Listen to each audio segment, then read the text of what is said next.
নমস্কার বন্ধুরা, স্বাধীনতার প্রাক্কালে আজ বিপ্লবী হেমচন্দ্র ঘোষকে নিয়ে কিছু কথা আপনাদের পাঠ করে শোনাচ্ছি।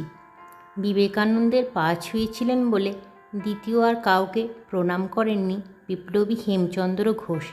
তার কথায় জীবনে আর দ্বিতীয় কোনো মানুষকে দেখিনি যাকে স্বামীজির পাশে দাঁড় করাতে পারি। গান্ধীজির সাথে যখন প্রথম দেখা হয় তখন দেখি সবাই তাকে প্রণাম করছেন, কিন্তু আমি করিনি। একজন সেই বিষয়ে আমার দৃষ্টি আকর্ষণ করলেন, বললেন গান্ধীজিকে প্রণাম করার কথা।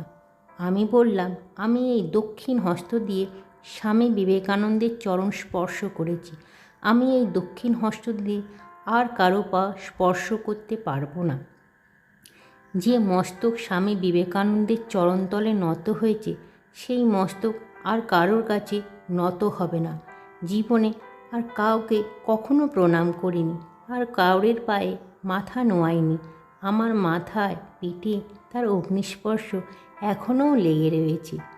1901 সালে ঢাকায় স্বামী বিবেকানন্দের দ্বারা বিপ্লবী জাতীয়তাবাদী মন্ত্রে তিনি দীক্ষিত হন। ব্রহ্মচারীর মতন তিনি তার সমগ্র জীবন জাতির সেবায় উৎসর্গ করেছিলেন। কথিত আছে যে হেমচন্দ্র ঘোষ তার পবিত্র হাত দিয়ে একমাত্র সুভাষচন্দ্র বসুকেই আশীর্বাদ করেছিলেন।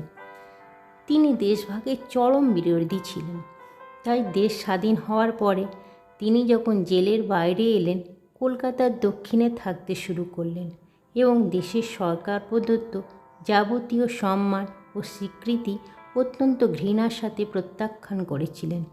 এই মহান সর্বত্যাগী অগ্নিশাত বিপ্লবীর প্রতি স্বাধীনতার প্রাক্কালে আমার বিনম্র প্রণাম, শ্রদ্ধা ও ভালোবাসা। নমস্কার।